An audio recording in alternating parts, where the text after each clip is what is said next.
Hi friends, আজকে আমি চলে এসেছি আরও একটা নতুন রান্না নিয়ে, ফুলকপি রেজালা। ভিডিওটা প্লিজ প্লিজ প্লিজ পুরোটা দেখো, আশা করি তোমাদের ভালো লাগবে। আর আমার রান্নাটা যদি তোমাদের ভালো লেগে থাকে তাহলে আমার চ্যানেলটাকে প্লিজ সাবস্ক্রাইব করো, আর আমার ভিডিওটাকে লাইক করো, আর অনেক অনেক শেয়ার করো। তো আর দেরি না করে চলো যাওয়া যাক রান্নায়। আমি একটা ফুলকপিকে মিডিয়াম সাইজে কেটে নিয়েছি। এবার আমি এগুলোতে কড়াইতে দিয়ে জল আর লবণ দিয়ে হালকা সেদ্ধ করব, খুব বেশি করে সেদ্ধ করব না, একদমই কম সেদ্ধ করব। আর এখানে আমি 1 চামচ লবণ ব্যবহার করছি। ফুলকপিটা সেদ্ধ হওয়ার ফাঁকে আমি এখানে নিয়ে নিচ্ছি 1 টেবিল চামচের মতন পোস্ত। একই সাথে আমি নিয়ে নিচ্ছি অল্প পরিমাণে চারমগজ আর 15 থেকে 16টা কাজু বাদাম। এই সব কটাকে আমি একসাথে প্রথমে মিক্সিতে অল্প করে গুঁড়িয়ে নেব। তো দেখো, মিশ্রণটা আমি এরকম হালকা করে গুঁড়ো গুঁড়ো করে নিয়েছি।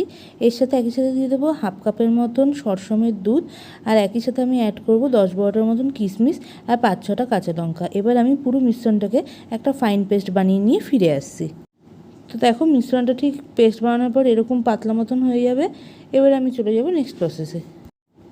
এপাশে আমার ফুলকপিটাও কালার চেঞ্জ হয়ে গেছে, হালকা সেদ্ধও হয়ে গেছে, দেখতেই পাচ্ছ কালারটা একদম অন্যরকম হয়ে গেছে।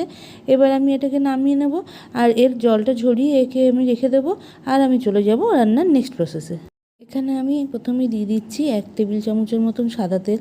তেলটা গরম হয়ে গেলে আমি ফোড়নগুলো অ্যাড করে দিচ্ছি। ফোড়নে থাকছে একটা গোটা তেজপাতা, 2টো শুকনো লঙ্কা, 3টে দারচিনির টুকরো, 1 চামচ গোটা জিরে, আর একই সাথে থাকছে কয়েকটা গোটা গোলমরিচ।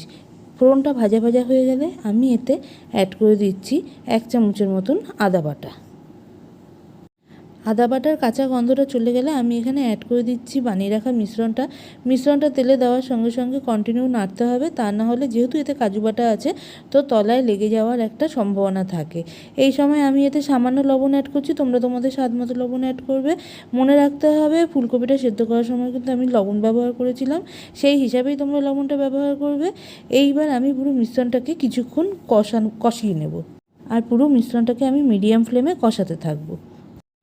মোটামুটি 1-2 মিনিট পরে আমি মিক্সির বাটিটা ধুয়ে সামান্য পরিমাণ জল অ্যাড করে দিচ্ছি। এই সময় আমি ইন্ডাকশানের ফ্লেমটা হাই ফ্লেম করে নিচ্ছি। তোমরা গ্যাসে রান্না করে গ্যাসের ফ্লেমটাও হাই ফ্লেম করে নেবে। একই সাথে আমি সামান্য হলুদ আর 1 চামচ কাশ্মীরি লঙ্কার গুঁড়ো অ্যাড করে দিচ্ছি। পুরো মিশ্রণটাকে আবারও একই রকমভাবে ভালোভাবে কষাতে থাকবো। তো দেখো, পুরো মশলাটা থেকে তেলটা বাইরের দিকে বেরিয়ে এসেছে। আমি মোটামুটি 5 মিনিট ধরে মশলাটাকে কষিয়েছি।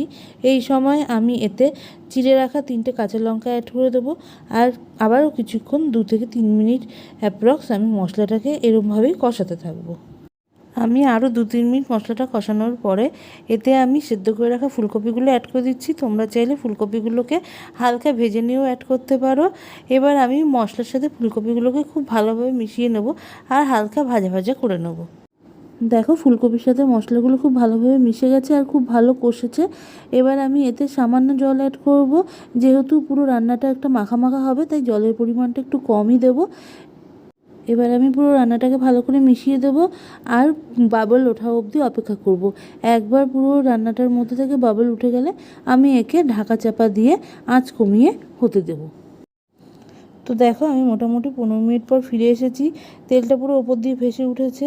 মাঝে আমি একবার এসে পুরো রান্নাটাকে নাড়িয়ে দিয়ে গেছিলাম একবার। তো রান্নাটা আমার হয়েই গেছে। এবার আমি এর লবণটা ঠিক আছে কিনা সেটা একবার টেস্ট করে নেবো, আর একই সাথে ফুলকপিগুলো সেদ্ধ হচ্ছে কিনা সেটাও চেক করে নেব। তো এর লবণটাও ঠিক আছে, আর ফুলকপিগুলো খুব ভালো মতন সেদ্ধ হয়ে গেছে।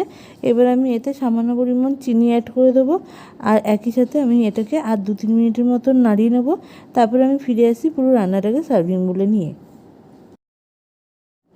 তো বন্ধুরা, তৈরি হয়ে গেছে দুর্দান্ত সাথে ফুলকপির রেজালা। তোমরা নিজেরা বাড়িতে ট্রাই করে দেখো, আশা করি তোমাদের ভালো লাগবে। আর আমার ভিডিওটা যদি ভালো লেগে থাকে তাহলে আমার চ্যানেলটাকে প্লিজ প্লিজ প্লিজ সাবস্ক্রাইব করো। তো দেখা হবে নেক্সট রেসিপিতে। Bye, thank you.